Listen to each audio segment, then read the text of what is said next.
Atong sayro ng dugang pang mga balita sa Mindanao. Makauban nato si James Paulo Yap live sa Cagayan de Oro City. James? Salamat, Sarah.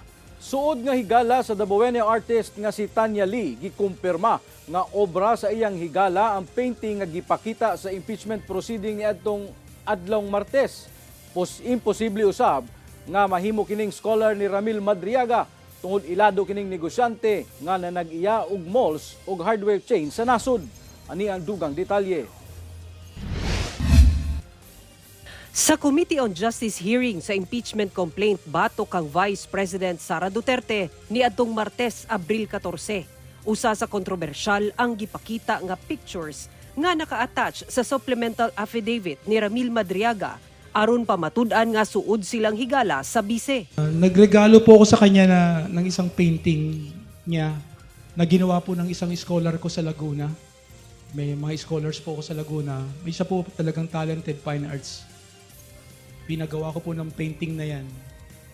Tapos kinuha po ng Presidential Security Group sa bahay sa Laguna. Nakurat ang usa ka negosyanteng taga Davao nga si Brian Lim ug suod nga higala sa artist sa migawas nga painting sa impeachment proceedings. Gilayon ni ining gitawagan ang Dabawenyo artist o gikumpirma kung maubagyod kadto ang iyang painting nga gihatag kang Vice President Sara Duterte. Moto nagkuhan po is not yours, yes. Ngingnan ako, is a kidnapper. Mali po dahil. Kidnapper and scammer unta to. I gave it straight to Sara. Mao na ni ihang murag ihang matawag ba ni mo ni COA or lahi po siguro. Kanyo? Time of posts and dates. Ang matuod di ay nga artist mao ang Dabawenya nga si Tanya Gaisano Lee. Ang artist manggod is nana siya mga notable style, no? So nakita na ko sa kuan, mo to akong gi-text dayon si Tanya kay family friend man kuan. Gi-text na ko kung iya ba gyud ang painting. Tubag siya 100,000%. Inko gibaligya na nimo kay Madriaga. Inko kaila mo ni Madriaga. Iyon sa dili oy ako na gihatag kay Inday Sara. Sa gibutiag ni Ramil Madriaga sa iyang supplemental affidavit nga scholar daw niya sa Laguna ang artist sa maong painting.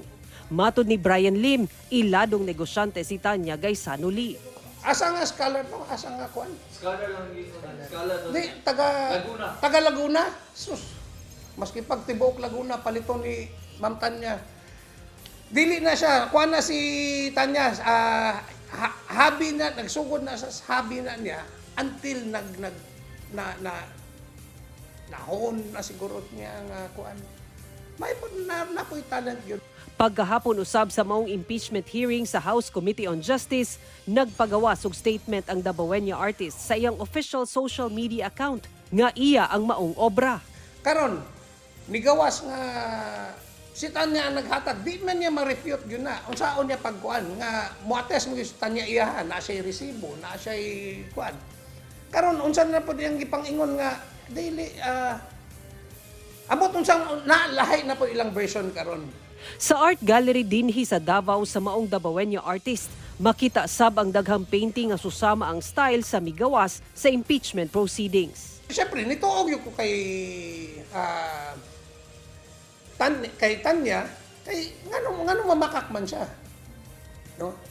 So ingon ko wala bot-bot gyud ni si Madriaga. Kauban si Jojo Solarte, Sara Hilomen Velasco. 1. Mindanao.